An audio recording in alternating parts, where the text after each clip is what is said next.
Have a good day, dear students. My name is Mayuri Karya. Today we will see the part 2 of chapter 2, Standard 7, Social Science, History, NCERT book. The book name is Our Past 2. In this we will see the chapter 2, New Kings and Kingdoms.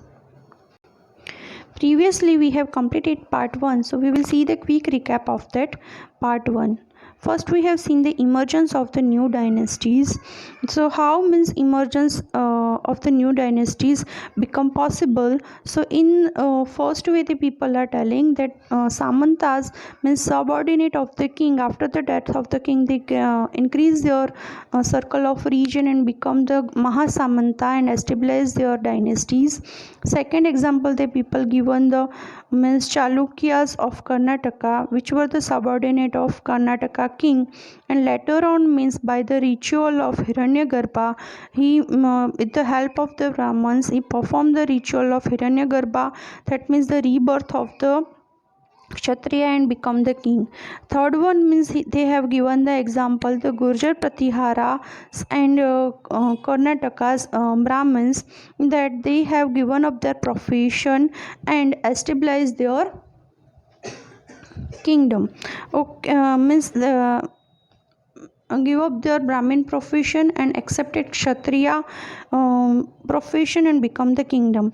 Then after that means they have given the pointed administration in the kingdoms, means establish the dynasties. So how the administration is possible? So the firstly the people were means conquering the different places and getting the wealth and riches of that places. However the means they whenever they are means getting the new kingdoms, they are getting new titles for themselves, like a Maharaja Diraj or Tribhuvana Chakravartin. They are getting help of means from peasants, Brahmins, Samantas, traders to collect the revenues. Okay, for example they have seen in Cholas dynasties in Tamil Nadu there were 400 types of types of taxes to collect the revenues. Next one we have seen the prasastis and the land grants, means when the kings are means getting the major victories or doing the means great work, their own scholars or Brahmins are writing their prashastis, that these prashastis are the meaning of praise of the kings. Okay, so as a case study we had seen the Prashasti of Nagabhatta, in that it has been written that which places he has been conquered and from which people he has been conquered that places. So in the on behalf of that writing this Prasastis, means kings were granted lands to the Brahmins. Okay, and that lands has to be maintained by their Brahmins or scholars. Okay, and they are getting the means rights to collect the revenue from that. Now next we will see warfare of the wealth, means when they are getting the wealth how they are means maintained. So now next you may have noticed that each of these ruling dynasties was based in a specific region. At the same time they tried to control other areas. One particularly prized area was the city of Kannauj in the Ganga Valley. Here we will see the case study of the Kannauj. For centuries rulers belonging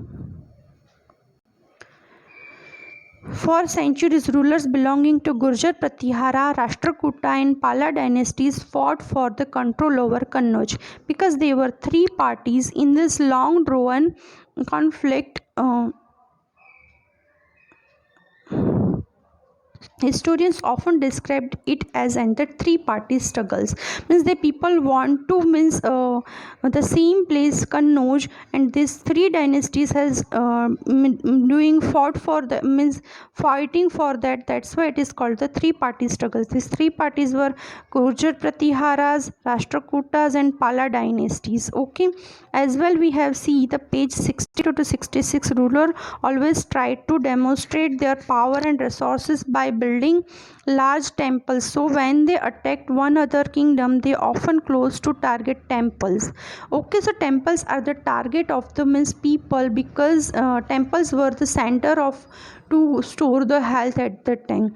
One of the best known as a such ruler is Sultan Muhammad of Ghazni, Afghanistan. He ruled from 997 to 1030 and extended control over part of the Central Asia.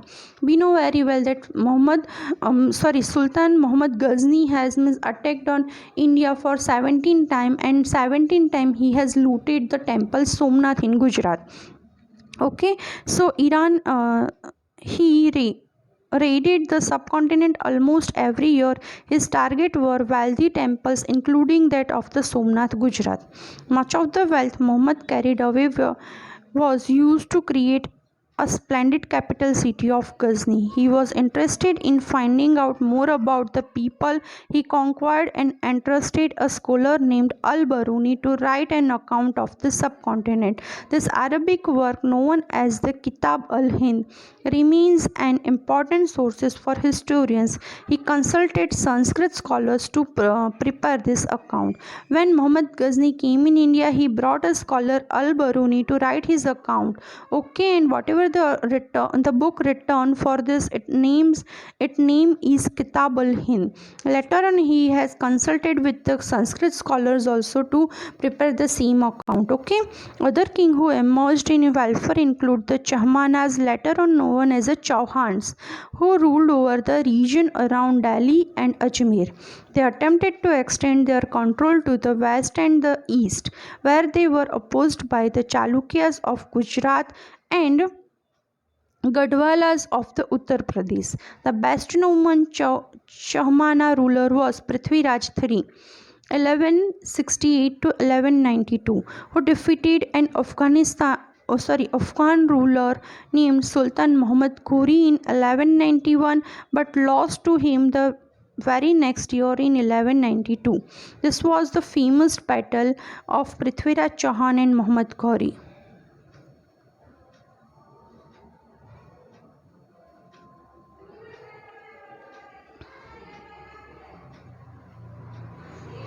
Here means now next one the people are showing in the map. Here the circle, the Chola kingdom and its neighbors. So here means whatever red color part you people can see, this one is the means empire of the Chola people, and these are the means neighbors of the Chola people. From Uriyarur to Tanjavur. So Cholas were not basically king, or means they doesn't get the means throne in a means succession. Okay, so they have been king by themselves. So here we will see the history of how Uriyarur, they were the subordinate of the means king, Pala king, and then later on they become the independent ruler. So from Uriyarur to Thanjavur. How did the Cholas rise to power? A minor chiefly family known as the Mathayar held power in the Kaveri Delta. They were subordinate to the Pala kings. Okay, Cholas were the subordinate of the Pala king, and later on the people have become the independent ruler of Kanchipuram,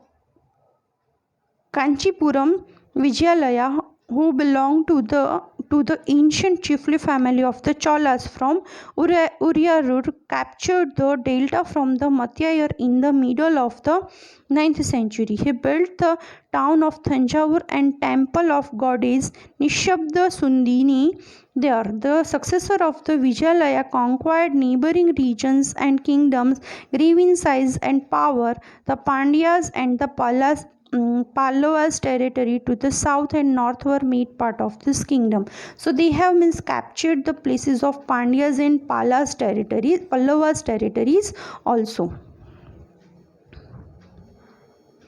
Next one, the case study they are telling us that Raja I, considered the most powerful Chola ruler, became king in 985 and extended control over most of this area. He also recognized the administration of the empire. Rajaraja's son Rajendra I continued his policies and even raided the Ganga Valley, Sri Lanka and countries of Southeast Asia, developing a navy for this expedition. Splendid temples and bronze sculptures. The big temples of Thanjavur and Gangaikoda, Cholapuram built the Rajaraja and Rajendra are architectural sculptural marvels. Means when they are getting the conquered the places, they are building the big temples and making the big sculptures as the mark of their victory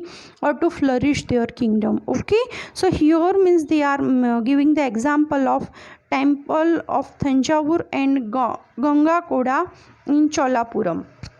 Chola temples often become the nucleus of the settlement, means the center of the settlements, which grew around them. These were centers of the craft production.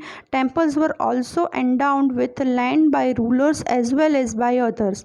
The produces of this land went to maintain all the specialities who worked at the temple and very often lived near it. Means people started to live around the temple and they are getting work like a priest, garland makers, cooks, sweepers, musicians, dancers, etc. In other words, temples were not only places for worship but they were the hub of economy also, social and cultural life as well. Among the craft associated with temples, the making of bronze images was the most distinctive. Chola bronze images are considered among the finest in the world, while most images were of deities, sometimes images made from the devotees as well. Means with the starting of the construction of means temples, the making the uh, sculpture or idols of the deities also means the important business. Here you can see the one example of Thanjavur temple. Okay, and here you can see the idol of the Thanjavur temple's goddess. Okay, so means these are the most prominent business also with the set.